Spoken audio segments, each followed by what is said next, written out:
Introducing National Streaming Sports.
Introducing National Streaming Sports, live and on-demand sports talk programming that you can access 24/7. For the premier sports talk experience, tap into our Roku channel. Start your mornings with Mac and Jack covering all the weekend sports action. Then pour a cup and enjoy all the sports you can drink on the Coffee and Sports podcast. At midday, talk sports from east to west on the Coast to Coast podcast. Followed at night by some hot girl talk with Prim and Proper Sports featuring Sonia Pearson. Talk boxing on the Gloved Fist. Yankee fans tune in for Start Spreading the News. And there's more on the College Sports Huddle and Sports Scope with Robert Butler. There are 20 podcasts in all and 70 weekly shows, giving us a 3.4-star viewer rating. To find us on Roku TV, search for National Streaming Sports on the Roku search bar. Click on the logo and you're in. National Streaming Sports, live and on-demand sports talk for America.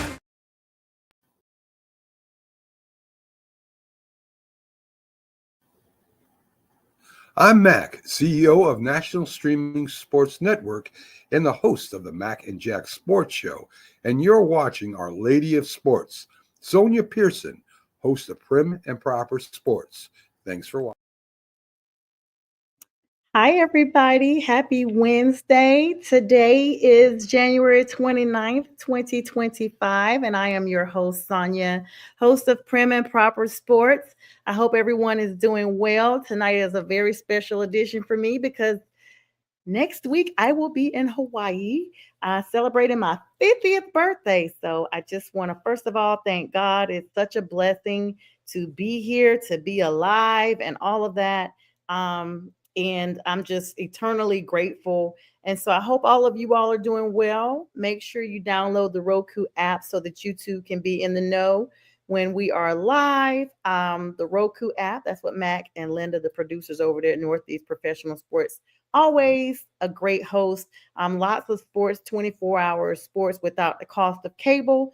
So hopefully you guys get a chance to get over there. And they're also on YouTube and Fire TV as well. And of course, my channel, Prim and Proper Sports. Guys, it's a absolutely busy time of the year. Hello, Yoli, Green Bay Packer fan. What's up, sis? I hope you're doing well tonight. Busy time of the year, guys, but not so busy as we are matriculating from the regular season into the postseason and now into the playoffs. So tonight looks like we are going to be having a guest, but looks like they are running tardy for the party. So I'm going to have to call my backup stand because we only have 1 hour, guys. 9 o'clock sharp is what we do. And I want to make sure that all of you guys are doing well as well. But like I was saying, we got two big Super Bowl contenders, y'all. The Kansas City Chiefs and the Philadelphia Eagles. Now, one of my co-hosts from the Friday Night with the Fellas show, J-Train, actually picked these two teams to play in the Super Bowl at the beginning of last season, like at the end of the postseason. And how fitting that the Super Bowl is being played in New Orleans, which is his hometown. So there's a lot of stir and a lot of controversy. Some people want Patrick Mahomes to get his third ring. Some people want the Eagles to win again. And of course, there's that chatter in the background of the cheating. The refs and the chefs is what we like to call them. There's actually a meme going around right now that basically has the entire country just looking for a meteor strike as opposed to rooting for either one of the teams. And so Kansas City Chiefs, only fans that live in that geographical area are rooting for them.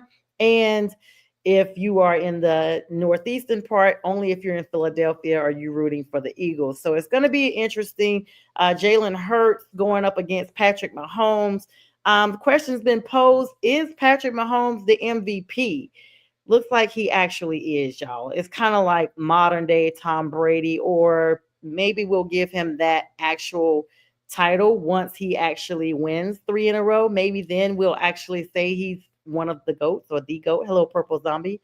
Um, but yeah, guys, it's just one of those things that as we look to February 9th, which will be the Super Bowl in the Caesar Superdome, then we'll actually have an opportunity to look around and see just what that looks like. Jalen Hurts been playing through some injuries. Of course, the end of the season is when the times that all the players are hurt. They're just still performing, maybe not at their best. He's battled a head injury, finger injury, and a knee injury. So, Purple Zombies, I guess you're saying go Kansas City. Go Kansas City. Say go kind of city. And guys, so with that, I've literally just saw that my guest has arrived. Thank God, because I'm like, I don't know how long I can continue to go on. It's been so long since I've had to do a show um without a guest. Let me tell you guys, so y'all know it's kind of my fault, y'all. I sent the link super late because I thought that my promo person had done it. And I've been out running the last errands and stuff trying to get ready for this big trip. And so it's kind of my fault. And he probably didn't know, but it's okay. We're family. Let me introduce you guys to one of the biggest Eagles fans, none other than Tony Cutillo. Before I bring him on, let me tell you a little bit about him so that you guys can know who he is and what he's about and how to follow him and find him on all the socials. Now, Tony is also the creative director, and PR of Rise React Media. If you have any streaming needs, check them out, risereactmedia.com. That's RIZE and reactmedia.com. He's also a very big Eagles fan. We talked about that. He's the host of the Tony Cutillo Show, and he's also the host of the Delaware Blue Coats. Let me introduce you guys to the first time, my newest member of the podcast family, Tony Cutillo. Tony, am I pronouncing your name right? Yo, you got it right. Like that's and Thank listen, you this so is much not for your fault. joining me. It's all my fault. I'm always late. Just so everybody I am always late. Trust me. So it's Late is all me. great. All Late is me. great. I don't know if you saw me over here stammering and trying to keep the audience engaged, but I was like, okay, Tony, Oh, you're like good. You did a I great need job. you over here. I'm already texting like some of the Friday with the fellas, like, guys, I might need you. I don't know. Tony said he's coming, but y'all, like, I literally, for everybody that doesn't know, I started out doing the podcast by myself for like 5 years. I'm just up here for an hour, just reading stats. I mean, it didn't look like I was reading because I had a lot of it memorized. And just talking to the audience and engaging with the chat. And once I got on Northeast Professional Sports, Northeast Streaming Sports, I got spoiled because I got a chance to have, kind people like yourself to come on and join me. So, Tony, how are you tonight? I'm doing fantastic, man. Listen, you said it. Eagles fan, right? I'm in Philadelphia. So I'm on cloud nine right now. We going to the Super Bowl, so I'm good. You know what? And that's so funny because we hear all throughout the season teams like, yeah, we're going to the Super Bowl. We're going to the Super Bowl. Now it actually is like you can legit say that. And tell us a little bit about yourself since it's your first time on the platform. If there's anything I missed, Yeah. and how you actually got into the Eagles, if you're from the Philadelphia area, what that looks like. And feel free to stream this to your audience as well. Yeah, no, absolutely. Yeah. So I connected. So this should be on one of my YouTube platforms. Listen, I'm diehard Philadelphia Eagles fan, born and bred in Northeast Philly. Live in the burbs right now, but you kind of covered everything. Listen, I do a lot of different things, right? And just like yourself, like you realize in this world you can't pigeonhole yourself. So when opportunities come, I just take them. Right. If I take everything you want to give me, I'll take it. So you mentioned the Blue Coach, which is a great partnership I developed a couple years ago. Shout out to Alex Yo and Coach Joe Richmond. So we do the Blue Coach beat where it's a little different. Like it's not about the team. It's more about the power of basketball. Where we talked to some great legends last year, like people like Sharif Abdul-Rahim, who now is the president of the G League.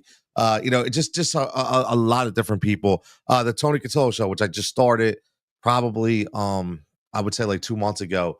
I've always done work on Sirius and things of that nature, but I was like, finally, I want to do my own thing. Like, you get to a point where it's like, I want to do my own thing. So I built something from the ground up. And then you mentioned Rise and React Media. That's actually my PR company that I started in 2019. So it's going 6 years strong.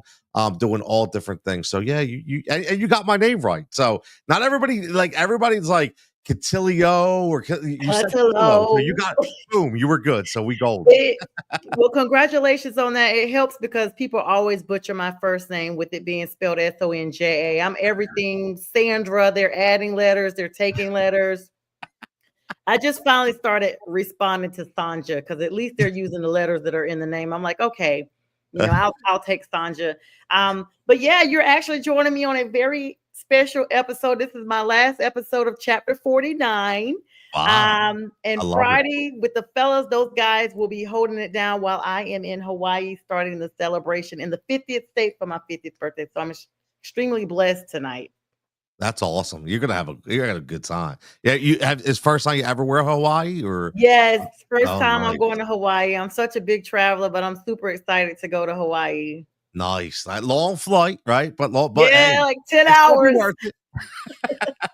I got a 45-minute layover in Seattle, and I was like, bummer, I really need a little bit more time. So in case, I could get a couple of mountain pictures in case I don't know what the airport looks like. Coming back, I'm going to be in San Francisco for an hour and 10 minutes. So I'm a photographer by nature. I like to document everything so I can look back at my pictures and stuff like that later on.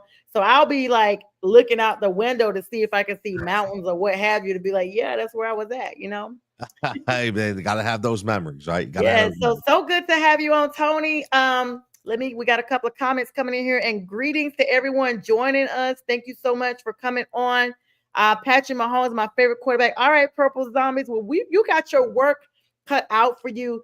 Tony, what is it like to be in the Philadelphia area and to just once again, because y'all was just here a few years ago, and if I'm not mistaken, Andy Reid was y'all's coach that won the Super Bowl. So either way, this is the Andy Reid Bowl. And I was on TikTok this morning, like 2:00, talking to some people, and it dawned on me, like, wait a minute, wasn't Andy Reid the coach of the Eagles when they won?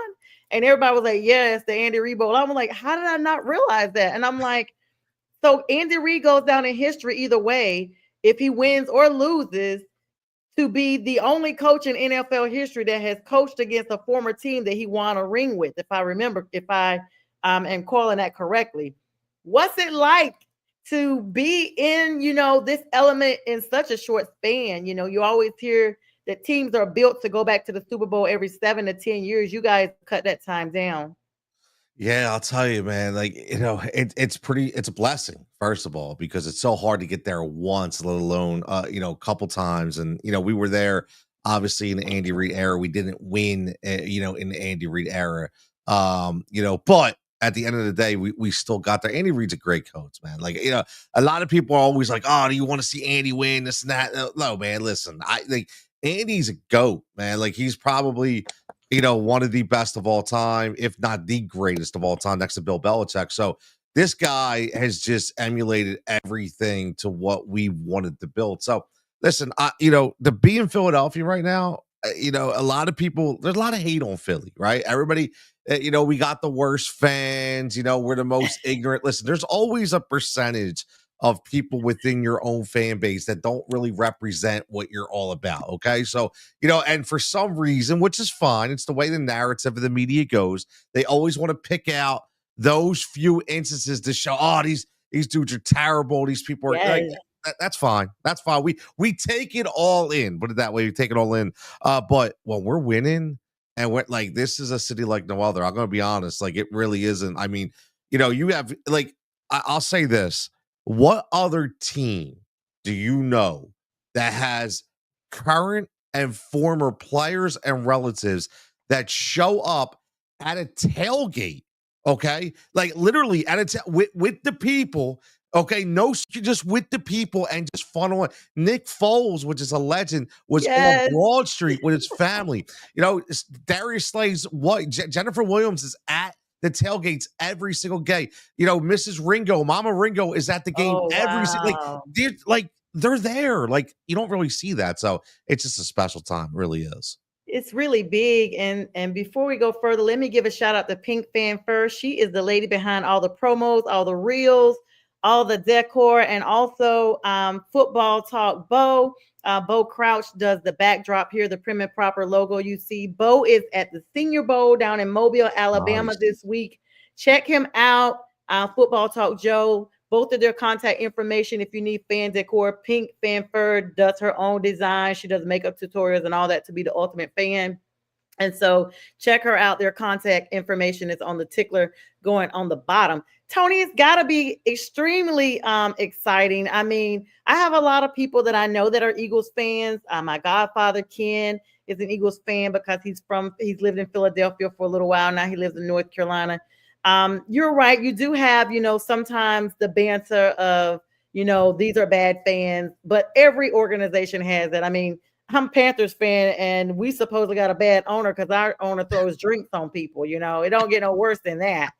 But to rise above, all of the hoopla, all of the naysayers, like at the end of the day, it don't even freaking matter. Like we're here, we are in the top 2 of the entire league. No matter what happens, at the worst, we're number 2. Like no one wants to be number 2, but you definitely don't want to be number 32. So, what's it like? Are people already gearing up? I mean, it's a few days out, a couple of weeks out. I know the hype is real. I mean, I bet you there's Eagles jerseys everywhere. We It's thought, with Jason Kelsey and Fletcher Cox leaving, that the defense at a minimum was going to be different for the Eagles. And last year, we saw you guys nosedive 5 in a row. We thought last year was your year. I don't know what was going on in the locker room. It just looked like a different Eagles team. It didn't look like it was really performance. It looked almost like it was just personality with Jalen Hurts. We watched him sit in isolation on the field, on the bench by himself during the games. Just wasn't any cohesiveness. Looks like this year with them drafting Jalen Carter, the UGA defensive end out of Georgia, aka Breadman, that he's come in as a rookie and just powerhouse that defense, where you don't even notice that Kelsey or Cox are even gone. Yeah, the injection of youth into this team has, I'll tell you what, when you have this amount of rookies that are playing meaningful, not just meaningful, but starting minutes to take this to a number 1 defense in the NFL. It's coaching, right? At the end of the day, it's coaching. You have a corner, Quinton Mitchell, who is just locking people down. Cooper DeJean, who's just locking people down. Rookie Jalen Carter, just completely just destroying people up the middle. These are rookies, and you're not supposed to get play like that from rookies, right? You may get 1, but to get 2, to get 3, to get 4, it's unheard of. And listen, there was you mentioned last year, which last year I still can't put my finger on it. What I would say is I'm a huge Jalen Hurts fan. And he gets so much hate. And I think you can attest this as well. In life, people don't like people that are, I wouldn't say perfect, but that are really good at what they do. We live in a very jealous and hateful society where instead of somebody saying, "Hey man, I would love, to be as good as him one day," they just want to tear somebody down, right? So, nobody really understands, Jalen Hurts. Jalen Hurts, he went to school in a master's in communication. So to say that he can't sit up there and hold a microphone, he's been trained by himself. He has Mhm. an education that way. So, like, I stand for everything Jalen Hurts believes in is diversity. I know you know this, but his entire female staff, to where he says, "Yo, I'm gonna have the first female agent. I'm gonna have the Mhm. first female." Like, his whole staff is female. Why? Because he knows that they deserve the spot, that nobody else is Mhm. giving that to them. So everything besides football about Jalen Hurts is great. And last year, I'll sum it up with this. I just think that sometimes when you're too perfect within yourself and you're afraid to make those little mistakes, sometimes you do isolate yourself to where people are like, I don't want to really piss him off because if I do the Mhm. wrong thing, he's going to be mad. And I think it was just everybody trying to get that together. And you see this year it's changed. Yeah, it's so interesting to see. And hello, J Train, James Martin. We were talking about him a little bit earlier that he did call this. I gave you a shout on that, brother. He says hello, good to see you on, and he said that Philly got this. David is taking down Goliath, and also Tasha shouts out Pink Fanfur as well. That's her sister in love, and so we were giving Pink Fanfur a shout out for the promos and what have you. I mean.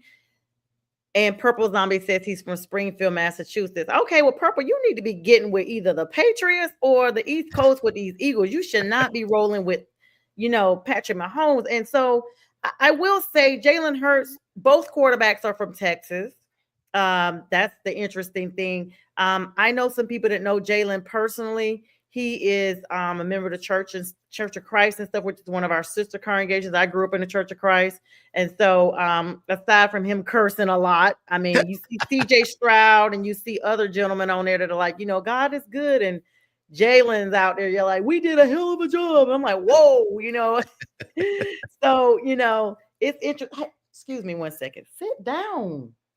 I'm sorry. I have a pup here and he is That's all right. literally going crazy. Get up here. Get up here. Get up here. Sit down. You are interrupting my show. You've never done that. Come here. I got a lot of love for the pups, man. Like, nothing Yeah, wrong I with don't. that. He's literally. Get over here. Now you don't want to come over here. You want to be on You the don't want to. You don't spotlight. want Get to. on the Oh, there spotlight. we go. What's up, So my you get on the man? same color shirt that you have on. Oh, look at that. Look at that. I like it. This is What's his name? Lawson. This is Lawson. Everybody knows him. He comes on from time to time. Nice. Um, but yeah, so everybody kind of hates on, like you said, nobody really celebrates, like, oh wow, they deserve this. It's always like, oh my God, Patrick Mahomes, chefs and the refs. It's kind of like the meme that's going around right now, Tony. There's a meme of the United States map. I actually shared it Mm. that has like, this is all the people that are rooting for the Eagles, and this is who's rooting for the Chiefs, and this is who's just looking for a meteor strike. And the Eagles are in Pittsburgh on the map. I mean, excuse me, Philadelphia. Oh my God, Philadelphia area. And the Chiefs are out in the Kansas City area. And then the rest of the world is just grayed out looking for a meteor strike. I mean, how do you differentiate? Because we have seen the maturation, not just of Jalen with this organization. I mean, he hit the ground running after the Nick Foles era. And Tasha Mikia does say go Eagles. Okay. You got a lot of people that really want the Eagles to win. I'm one I of like them. that. I wanted Washington because they were the underdogs, and because Jalen hadn't been, Jaden Daniels had never been, he was a rookie, and Washington hadn't been in 30 years, or Buffalo hadn't been in 30 years. But I knew I had all these scenarios. Okay, if the Eagles advance, I need them to win it all, regardless. We do not want to see Patrick Mahomes get a third ring. Yeah, Tasha says I'm with you Pittsburgh there. is coming. I thought Pittsburgh was going to be that little upset team, but Mm. they weren't. So, I mean, Tony, is it as bad as what we see with people not wanting Patrick Mahomes to get a third? I think it's not just about Patrick Mahomes. I think it's kind of the entire the Taylor Swift stuff, right? It's the Kelsey train. It's the Yeah. like, and it's no disrespect to anybody, but when you get things thrown in your face so much, eventually it just becomes like, oh man, like just like settle down a monotony like I'm done. I don't want to see like the first thing was, I had a laugh. I think it was yesterday. Instead of talking about, it might have been Yahoo, I forget who it was. The national story was, instead of talking about a three-peat that could possibly happen, which has never happened in the Oh, NFL, don't tell me you the know, first story was right? Taylor. Yes, it was. You know what the first Oh one my was? God. What are the odds that Travis Kelce's going to propose to Taylor Come Swift at the Super on. Bowl? Yes.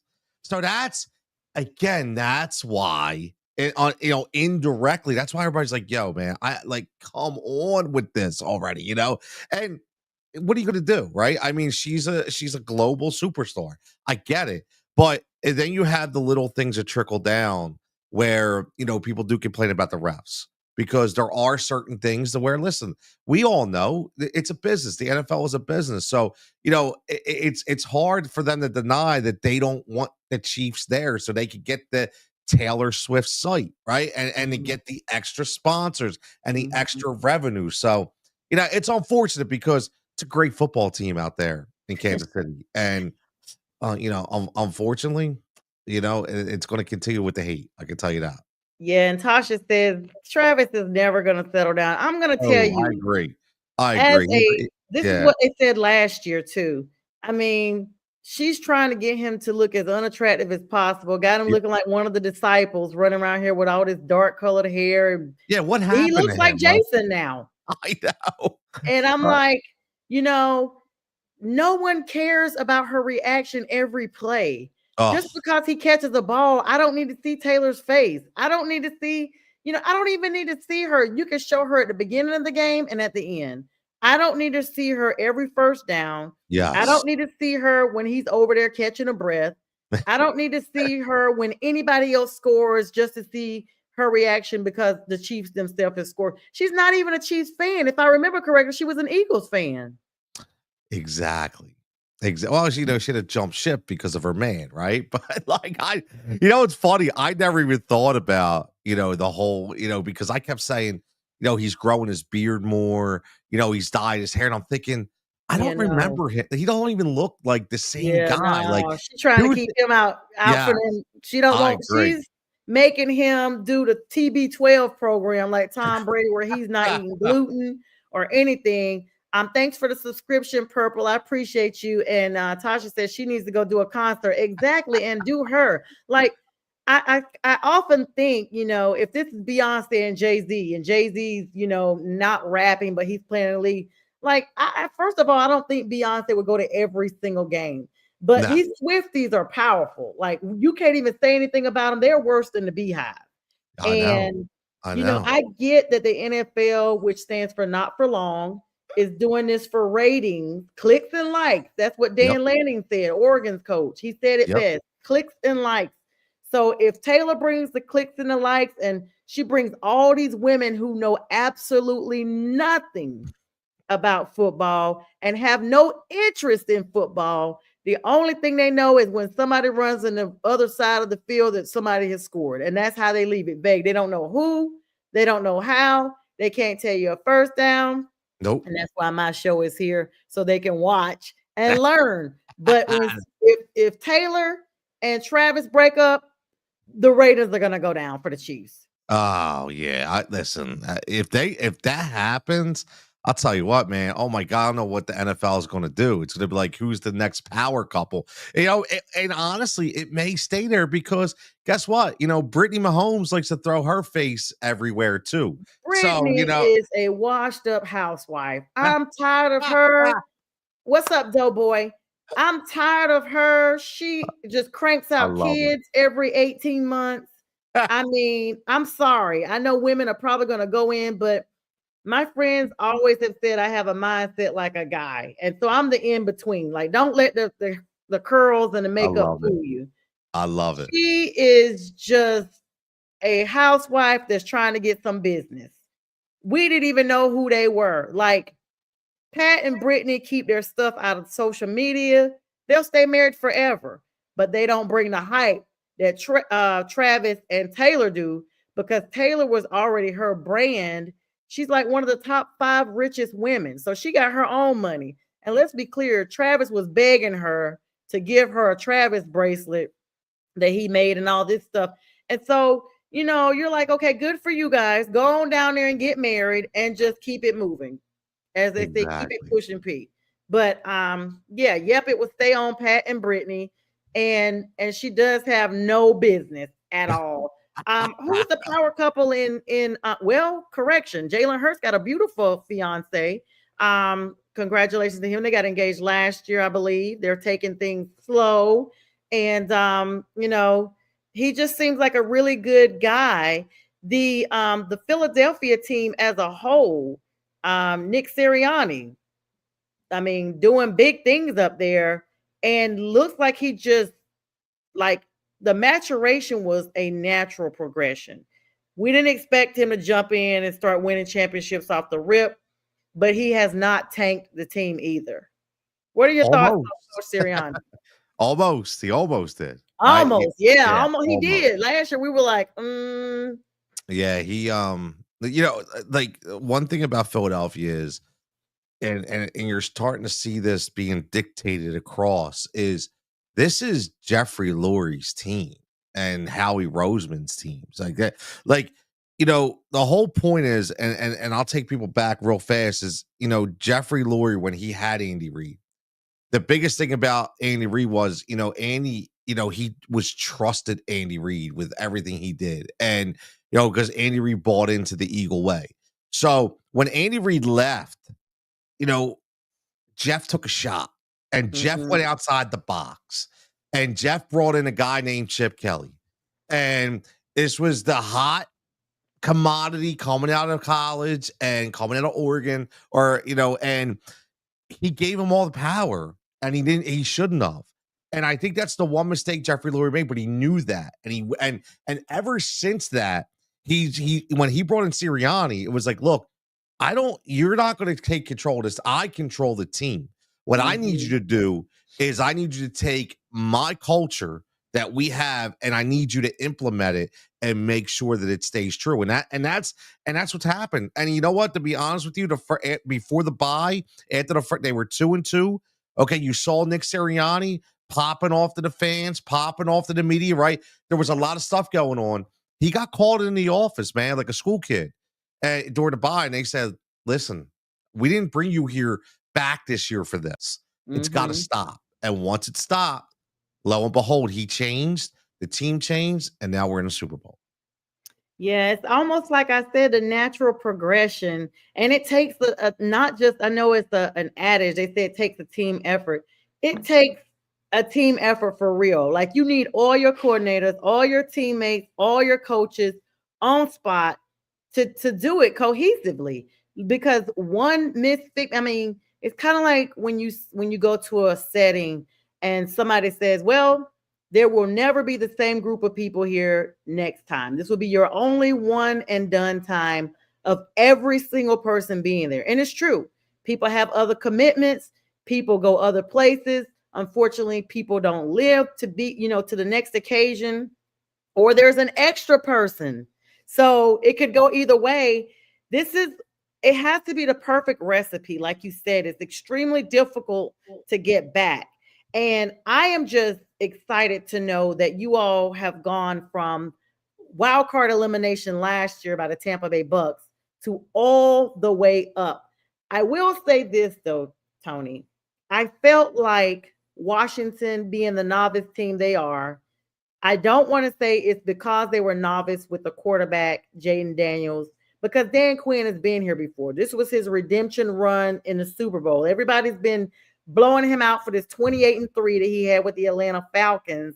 And from that point, he never head coached again. He was defensive coordinator with Dallas. This was his debut to come back to Washington, who finished 4-12 last year. This year, with the loss, they're 12-6. Absolutely outstanding, nothing to be ashamed of. But those encroachments by Frankie Lavu, former Carolina Panther, second and long was like 4 times, almost to the point of you guys being awarded a point. Let's just put it out there. Everybody's sick of the tush push, Tony. Everybody's sick of the brotherly butt push, the BBT. BBP. We are sick of it. We thought that last season the league was going to look at it. They said they were going to, whatever they do. I don't want to say outlaw because I don't think there's a law. Outrule it, overrule it, or whatever. You guys still doing it. First and whatever you can believe that Jalen Hurts or somebody is going to be pushed by the entire O-line. Washington folded under that pressure because they were so frustrated that they were encroaching. They were offsides. They were doing all kind of stuff because they were being beat on, and they just finally folded up like a lawn chair. Is this because of the rookie, Jaden Daniels, the fact that team is young? I think the average age on there is like 27, and the maturation of the Eagles. A lot of you guys have been there before from the O-line. You got Smith, you got Brown, of course, you have now added Saquon, the missing piece seemingly from New York. We'll talk about that in a minute. And we'll talk about all of this right after we come back from a small break. This is a Huddle Sports Network broadcast. You can find us on Roku TV, Amazon Fire TV, Facebook, and of course YouTube. Get all your NFL news here first.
Hi, guys. I'm back with Tony Cutillo of the Tony Cutillo Show, Rise and React Media.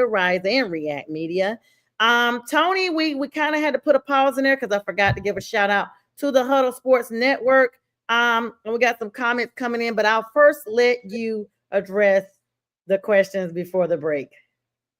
So here's the thing about the tush push, right? I know everybody hates it, but got to give a shout out to one of the most consummate professionals in all the NFL, and that's Bobby Wagner. And when they went to Bobby Wagner afterwards, and they mentioned the same thing that you were talking about, and then they talked about that play, and he goes, "Look, man, like it's the best play in football. Like it can't be stopped." He's like, "If I would run it every time too, like why not?" But here's the funny thing, everybody just says they're tired of it, and this goes back to the whole Jalen Hurts thing. Buffalo couldn't run it. Buffalo didn't understand how to run it. There's one thing you mentioned earlier about Jason Kelce. Everybody said, well, was Jason Kelce? Well, Jason Kelsey's gone. Cam Jurgens is here. Well, Cam Jurgens got hurt, and then Landon Dickerson was here. One constant. That's Jalen Hurts. We have a quarterback that could bench 600 pounds. Yeah, okay? that was crazy. Like, come on, man. Like, there's a reason why it works. I mean, my man is so strong. And, again, I know people are tired of it, but as long as it keeps working, we're going to keep doing it. Yeah, and so of course I've been bashed in the comments by Doughboy, who was like, "Boy, the ref screwed the Bills bad Sunday in the AFC Championship game." I agree. D'Amico Ryan said, "When you play Kansas City Chiefs, you play against everybody." Now that's true. We're going to talk about that in a minute. I mean, you guys got to face that on the 9th. Howie Roseman goal is to win a Super Bowl, and then he wants to know why I'm talking bad about the Eagles with the tush push. And he wants to know what about the Kansas City Thieves. So we're going to talk about all those, Doughboy. Thank you for interrogating me. This is clearly one of my subscribers that is off TikTok. Thanks for subscribing, Doughboy. I appreciate you keeping your word on that. Tony, I mean, we talked a little bit about how Washington do you think it was just they weren't prepared, or that Philadelphia was just that good? Listen, this isn't a homer take. It's not a biased take. Philly's just that good. And, Washington's got a great team. They do. It's a young, listen, nobody, you can't discount what Jaden Daniels did this year. You just can't. But he also is a rookie. Right? No, and I said this before, and I'll say it again. I was saying it all week. I said, look, as much as I respect them, he's still a rookie. And when you go up against a veteran Hall of Fame defensive coordinator like Vic Fangio, guess what? He's going to show looks that you probably didn't see. He's going to show you things you probably didn't see. If you go back and this is really relatable, which was good. Patrick Mahomes, his kryptonite is Vic Fangio. When the Philadelphia Mm. Eagles, before Vic Fangio was even their defensive coordinator, the Super Bowl year, they brought him in. They brought Fangio in as a special assistant on a 2-week contract just to devise a game plan against Pat. And the first thing Pat said was like, dude never shows the same link twice. So think about that. That's a Hall of Fame. And now you have Jaden Daniels seeing that same look, right? Listen, the future is bright in Washington. I'm a big Dan Quinn fan. I think there's nobody else that really riles up the troops like a Dan Quinn. He's a great head coach. I'm a big I feel bad for Terry McLaurin. I'm gonna be honest with you. Like, I love Scary Terry. He's one of them dudes who don't pop, Yeah, he is. right? I mean, he is true, and sucks, man, that he doesn't get that opportunity. But they're going to be back there. They're not going to be silent. They'll be heard for the next couple years, man. So future's bright, Washington. Yeah, do you think, okay, my opinion was this. Washington, if you were going to lose like that, y'all should have let Detroit go ahead. Because I'm going to be honest, I had Detroit versus the Bills for my pick. Wow. I don't remember if I picked them at the beginning of the season. I might have said the Ravens, but I definitely didn't have you guys, and I did not have the Chiefs again because I'm like everybody, we're sick of them. Yeah, And so I felt like, I actually felt like the Chiefs could be taken out by the Steelers as a sneak card, kind of like Tasha spoke about earlier, like they'll me be too. here. But do you think a Detroit versus Eagles game would have been different? It's funny. I wasn't a believer in Detroit. So, I'm not a Jared Goff fan. Never Mhm. was, never will be. And I hate to say it, but the two guys who I really backed the least, which was Sam Darnold and Jared Goff, just showed their true colors, in my opinion. And unfortunately, listen, Patrick Mahomes, you mentioned Baltimore, Lamar Jackson, Jalen Hurts. These are winners. These are guys. Josh Allen from the Buffalo Bills. I don't think Jared Goff goes into into that conversation. So Mhm. when you have that, and listen, no disrespect to Dan Campbell, but he's not ready, man. Like, that when a lot of people were talking about the fake punt that happened with Dan Quinn, right? Mhm. Which I thought was brilliant. And they said if Dan Campbell would have done that, we would have killed him for it. But because Dan Quinn did it, nobody said anything. And you know Mhm. what? They're right. That's because Dan Quinn's been there. Dan Mhm. Quinn understands. Dan Quinn has been around a long time.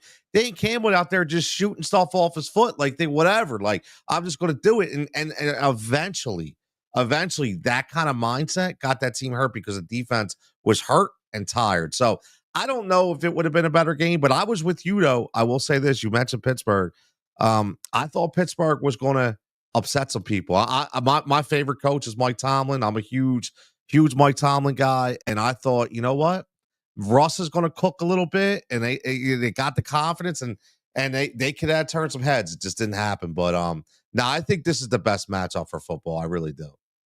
Yeah, and I want to kind of delve into that because you do talk sports, you do have your own show, so we can kind of talk about that. And they're within the same state as you guys are. But I want to wrap up some other thoughts on the Super Bowl now because you're my first guest since you guys have made the Super Bowl. I had the Philly sports guy on here, Pags, a couple of weeks ago prior to you guys making it past Washington.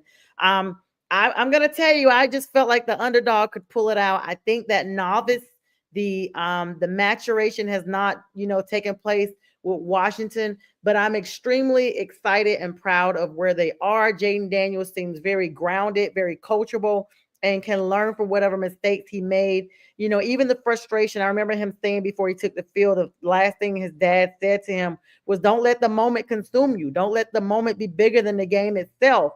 And so I think just the frustrations, is just exactly where we're going in. And hello, willing to go home. Tony, my man, someone speaking to Oh, you. that's my man checking in. That's Thank my you for man. What's up, joining us, brother? Willing. Yeah, I mean, it's just one of those things that we have to take into account because the off season is not as long as what we're thinking. We got Roger Goodell talking about 20 weeks now. So they're going to pull 2 weeks. I don't know when. I know the NFLPA has the vote on that. That's the National Football Players League Association. So that's comprised of current players and former players who have to vote on this and say, hey, is this what we really want? But Goodell is trying to get 2 weeks from the preseason, and add them on, have everybody kind of take a break around week 13, 14 for their bye week and extend the league. I mean, at this point, they'll be playing football until March, I guess, into the XL league, bonds up or what have you. Hey, Bo, good to see you. Bo Crouch, the person I gave a shout out to earlier, guys, the gentleman behind my backdrop. Bo is on.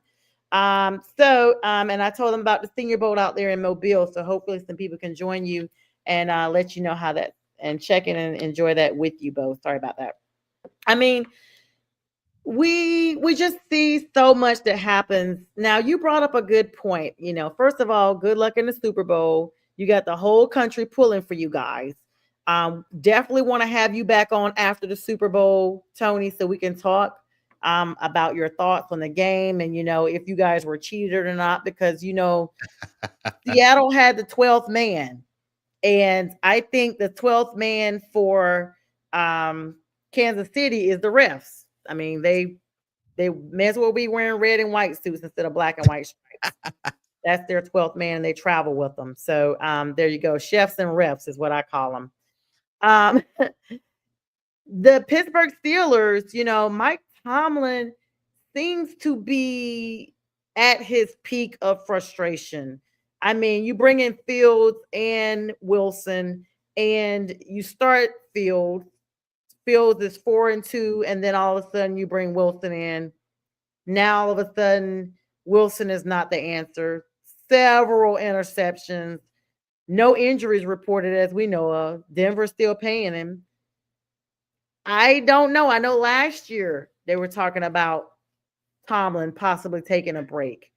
Do you think he may take a break from, coaching, maybe go in a booth for a season or two like Sean Payton and then No. return? Or do you think he goes on? I mean, Pittsburgh does not terminate their coaches. No, he's a lifer, man. Um, yeah, he's all business. He hears the noise, right? He hears the noise about the playoff record. He understands it. I'll be honest with you, he did a hell of a job this year with, what he did. And, he took a young guy in Justin Fields who was completely, he was dismantled by that moron Matt Eberflus out there in Chicago, Mm-hmm. right? And he brings him in Mm-hmm. and he mentors him. And he says, you know what? I'm gonna show everybody this kid can play. Then you bring in Russ, which I thought was another fantastic idea. And when he went to Russ, see, a lot of people are like, "Nah, man, no, they didn't understand." Like, even though they were winning, he also knew that Fields wasn't ready for the prime time yet, and it wasn't get so. He was like, "Look, if I can get one more year out of Russ, I think it'll." And again, listen, and he did, right? He did. They just didn't have enough, right? They just didn't have enough, and I think this will be the year because I think this will be. They're all going to pay one of those guys. I think it's going to be Fields. You already hear all the rumors of Wilson going out there to Vegas to be with Pete Carroll. To be reunited. We'll see what happens there. But I think it's got a good future with Justin Fields. I really do. Yeah, and speaking of moving around, I almost forgot to ask you. Looks like Kellen Moore, you guys' offensive coordinator, is now in the top rankings to be considered the next head coach of the New Orleans Saints. I mean, we see how the Detroit Lions have started to disintegrate their nucleus with Ben Johnson going to, of all people, the NFC North rival, the Chicago Bears. And I just feel like when you go to an actual rival, this is a little bit different for you guys, even though it's NFC to NFC, it's not NFC East like how Saquon was from the Giants to you guys. And we'll talk about that in a minute as we wrap up about 10 minutes here left. The time flies, guys. Do you think, that losing an offensive coordinator in Moore would be detrimental to you guys getting back, or that's kind of too far? You're just worried about what's happening now? I mean, you know, it's the drawbacks of being good, right? Like it happens all the time, right? And if I was Kellen Moore, I wouldn't take the job. Easier for me to say, right? Because nobody's offered me millions of dollars to be head Yeah, coach. and you're a fan. You want them to stay so you guys can Well, go back yeah, you know what? again. I'll say this. It's not necessarily that I want him to stay for me and for the team. I want him to stay for him because that is a disaster in New Orleans. They are in cap hell. They have no structure. Ownership is bad. Everything. So, in my opinion, I would rather Kellen go to a place where I feel like he can actually excel. And I think that you go to New Orleans to die right now. So I think that he doesn't give himself, a deserve, and Nice. listen, Aaron Glenn and Ben Johnson, like you said, Detroit studs. Aaron Glenn, absolute stud, man. Like, if anybody can turn the Jets around, it's going to be Aaron Glenn. And Ben Johnson, man, I'll tell you what, I'm not going to sleep on him. I was skeptical. Some people are just better off being coordinators, but just watching his mannerisms and understand, yeah, I think they got him a gem out there in Chicago. Definitely a gym in Chicago. I mean, Bo makes a good point. He's definitely not stepping aside. He's been down here the last 2 days evaluating talent in person. So, I mean, the NFC South, I'm from the NFC South with the Panthers. And of course, I live in Atlanta now. So I get to see it up close and personal. We have been literally the coaching quarterback carousel of the entire league. Every season, somebody in the freaking South is getting a new coach or a new quarterback. Like, just look at it. Like, this is not me just blowing smoke.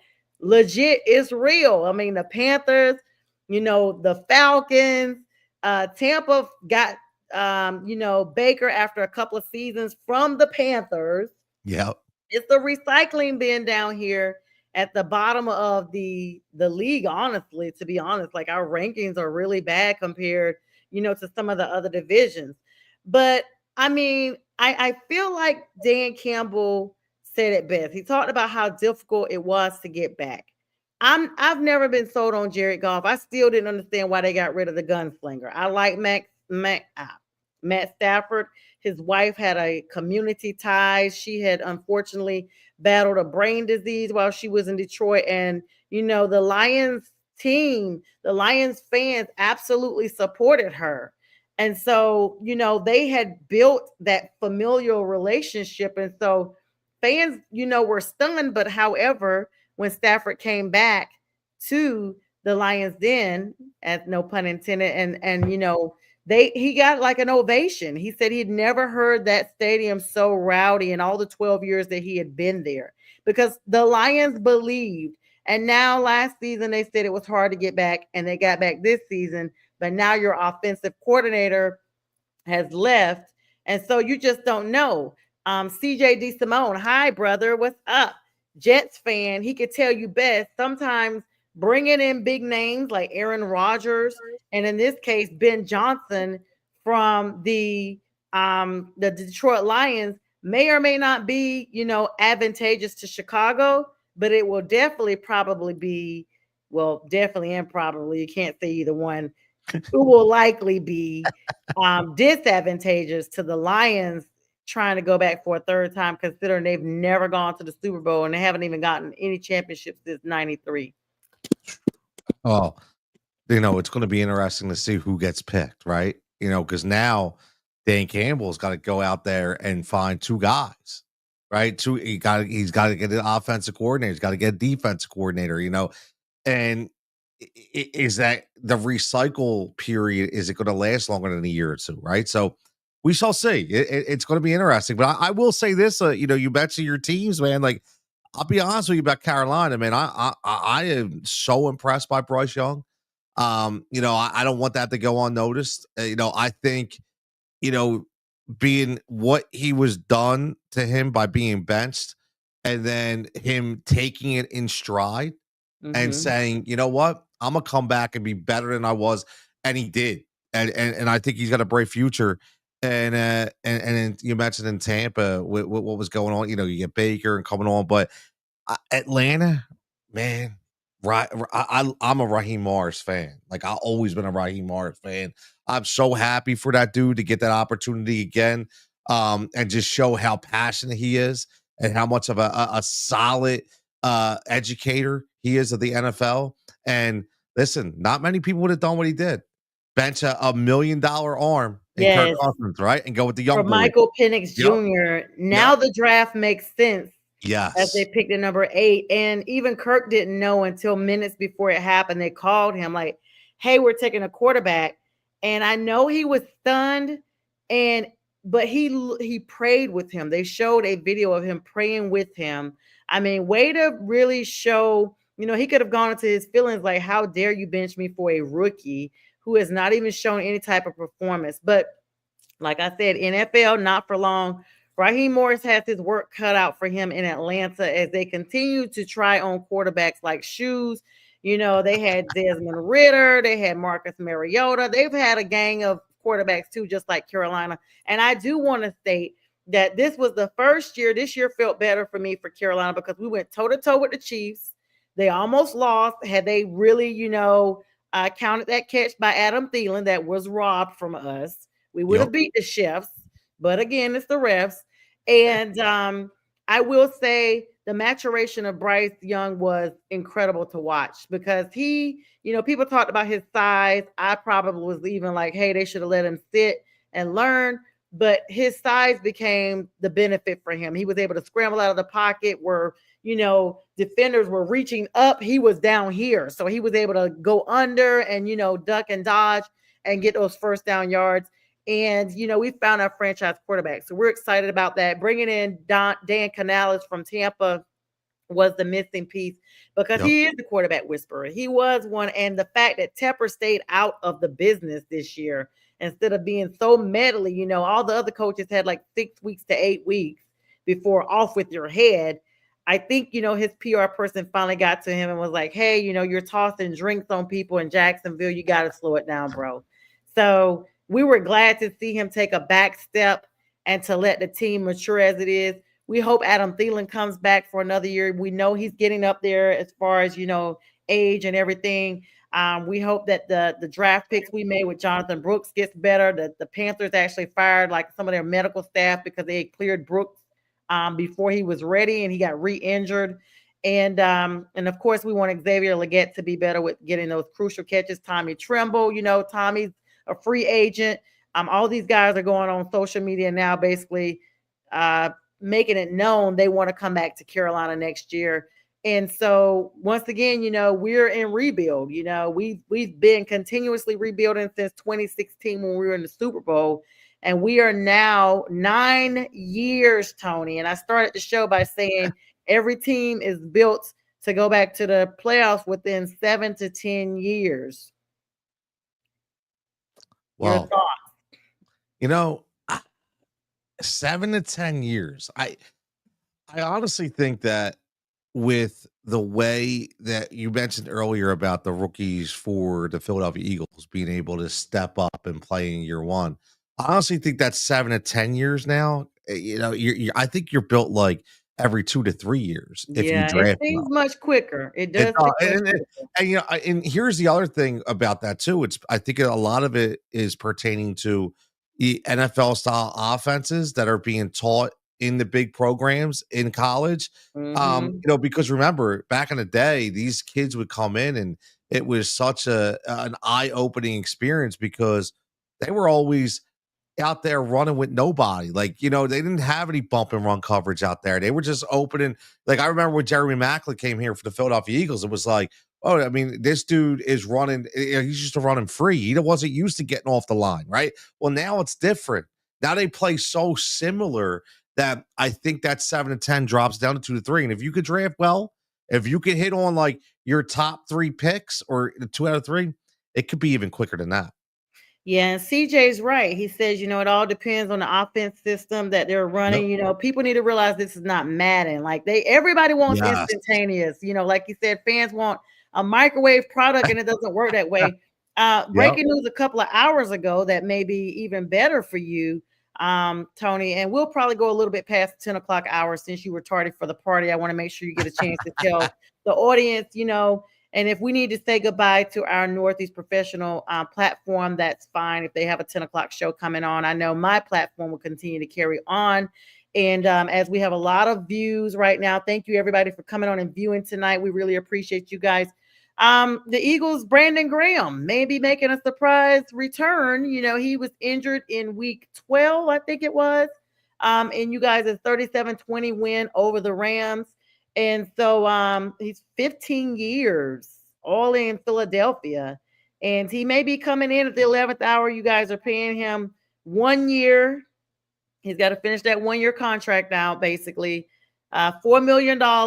And he signed it last March. So it's almost up again. So he may be coming in for Super Bowl. Have you heard that? Yeah, he's I think it's a really big deal, and a really I would say the percentage is probably about like 98% that he plays. And he was on the radio today and he was saying, he's been through a lot of injuries his career. And he said this has actually been the easiest rehab that he's ever had. So that's a good thing. And Brandon Graham, this was supposed to be his swan song. And the funny thing was when he came in, the swan song was supposed to be, okay, this is going to be the farewell tour of Brandon Graham. And Vic Fangio was like, yo, cuz, like, you're not done. Like, there was just something that sparked Brandon Graham. Number one, fantastic person in the community. And he dealt with a lot of adversity. People forget about that. Like, nobody here in Philadelphia, even me, wanted Brandon Graham. We wanted Earl Thomas. We were pissed that they passed on Earl Thomas. They drafted Brandon Graham. Yeah, and then, I remember that. Yes. So, and Brandon Graham was a late bloomer, right? He didn't give us those stats until about 4 or 5. So for like 3 or 4 years, we were all hearing he's a bust. We look at Earl out there balling out with the Legion of Boom, and what's he do? Strip sack with Tom Brady, first Super Bowl, and now who knows? Maybe he gets a strip sack of Patrick Mahomes now too. Yeah, maybe so. I mean, but to me, this kind of bleeds in the personal professional. Earl Thomas had his drama out there. That whole taking a knee thing, people really got emotionally involved to the point. I don't know if you remember. Well, I'm sure you remember. There was a while they didn't even play the national anthem at some of the games because they were like, you know what? This is becoming so contentious that, it started with Colin Kaepernick, who they said was really kneeling on the side. And that it was really out of honor of military and stuff like that he had talked to some military personnel. But Earl Thomas was doing it himself in with the Legion of Boom. And I feel like, when it came time for him to possibly come to some other teams, that kind of overshadowed because people were like, you know what? Sometimes your performance, we don't want to deal with the drama, the backlash, because that stuff does bleed over. I started the show talking about how we saw Jalen Hurts literally just detached from the team last season. All kind of rumors swirling around, of course, that there were some locker room issues with some players and players' relatives and significant others or what have you. What'd you hear up there, Tony? So I think a lot of it at that time was actually a reverse effect, right? There was a lot of young guys at that time that wanted new leaders. And no disrespect to Jason Kelsey and Fletcher Cox, but sometimes voices get stagnant. And what was happening is a lot of the issues in that locker room were they felt like Jason and Fletch were allowed to do certain things that maybe they weren't allowed to do. And, instead of saying, hey, man, he's a veteran, he's earned it right away. We live in a different society now, right? Like, for 20 years, I worked in a union environment where I used to be like, yo, son, well, you can put your feet up when you understand how to do my job, right? So, Mhm. but in this society that we live in, this new generation, man, they like 2 weeks, they want to do what the dude's been doing for 20 years. So I think a lot of that clashed.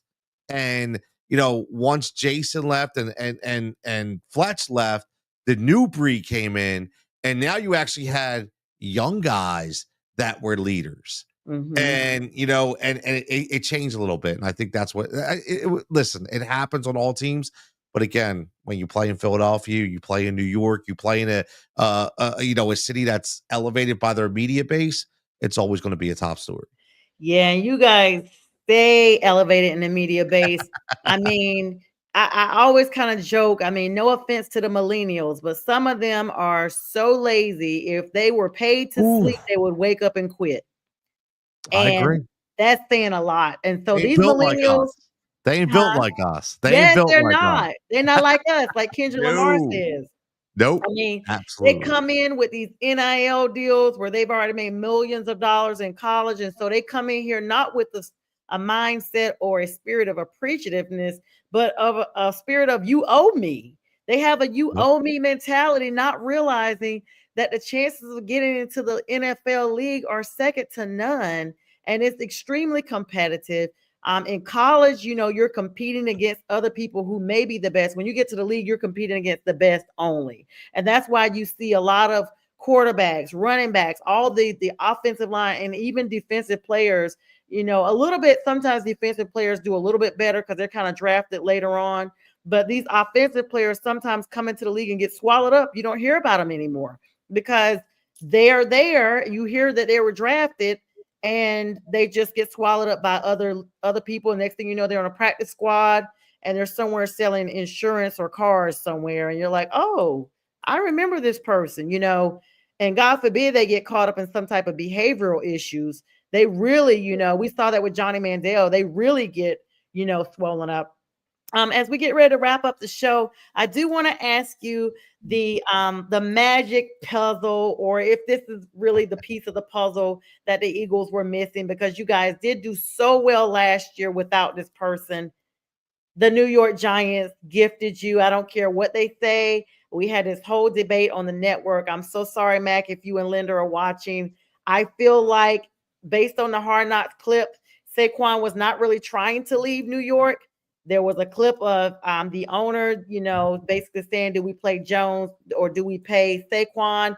Now Jones was filling in for Trevor Lawrence in Jacksonville because he wanted to leave after he was benched for like the third position. And then you don't have Saquon. And I just feel like they're waiting for you guys to win the Super Bowl, and then heads are going to roll in New York. Number one, part A was Saquon, the person that was really needed. I mean, you guys literally just ignited as if you weren't already on fire. Like, you guys had like the match struck, but when he came, it was just like explosive. Yeah, it's funny. We really flipped the script because a lot of people said that there's two positions, and they're right, that we would never pay in Philadelphia, and that is linebacker and running back. But I actually just did I dropped a little segment about this today, that the Philadelphia Eagles, and it goes back to our previous conversation, are all about culture. And it's not about the position, it's about the person. And even though they didn't value running back, as much as a person of Saquon's status, they valued his people, his people energy, his people personality, the teammate that he was, the father that he was. Mhm. That's the Philadelphia Eagle way. So for them, they were paying Saquon the person, and to get the talent was actually beneficiary to them. And I'm going to be honest, that's how they roll here in Philadelphia. And I knew he was going. Listen, I'm going to tell you that I knew he was going to be good. But 2,000 plus yards, good. I can't say I Yeah, knew he and was going I'm to be sure that good. he surpassed Eric Dickerson by now with that record, I'm sure, right? Ooh, man. He's Well, been They've been yeah. talking about that record for quite a while. And so you know, Eric Dickerson went on the record, said he didn't want him to break his record. I'm like, dude, you've had that record for forever. let someone come in and be their best version of themselves. I do love the way Saquon loves on his family. He seems very centered, not Yep. hoopla and all that stuff that you see around a lot of athletes. He just came and like you said, you guys were paying for Saquon the person, and he brought so much talent to the organization, and no doubt a Robin to Jalen Hurts as Batman for the postseason and everything. 100%, man. I mean, his smile, his team first mentality, it's infectious, and you get a bunch of Saquon Barkley's on your team and a bunch of Jalen Hurts is on your team. I'll tell you what, man, it's a huge brotherhood, and it's hard to stop. It really is. It's the city of brotherly love, and we've been sitting with Tony Cutillo, Tony Cutillo Show. You guys follow him. Just such a blessing to have you on, Tony. Definitely want to have you back on here after February 9th so that we could, get your reaction to your Super Bowl. I'm sure you're going to be excited, especially when you guys win. So I know it'll be a little bit after the 9th. I want to thank everybody for coming on, supporting myself, supporting Tony on tonight. Thank you guys for everyone who sent me the private messages of happy birthday. Friday night, Friday with the fellas, J Train, A Train, and Kevin will be filling in for me on Friday. I will also have someone filling in on next Wednesday, and I will return, God willing, on the following Friday, Super Bowl Friday weekend, February the 7th. And we'll be having all new shows coming there. Tony, it's been great. We hope that you will join us again. You have an open invitation, brother. Thank you so much for your time tonight. Thank you so much. I really appreciate it. And safe travels as well. Thank you so much, everybody. We wish you a good night. And thanks for tuning in to Prim and Proper Sports. This show will re-air at 2 a.m. Eastern Standard Time on Northeast Professional Sports. Good night. This is a Huddle Sports Network broadcast. You can find us on Roku TV, Amazon Fire TV, Facebook, and of course YouTube. Get all your NFL news here first.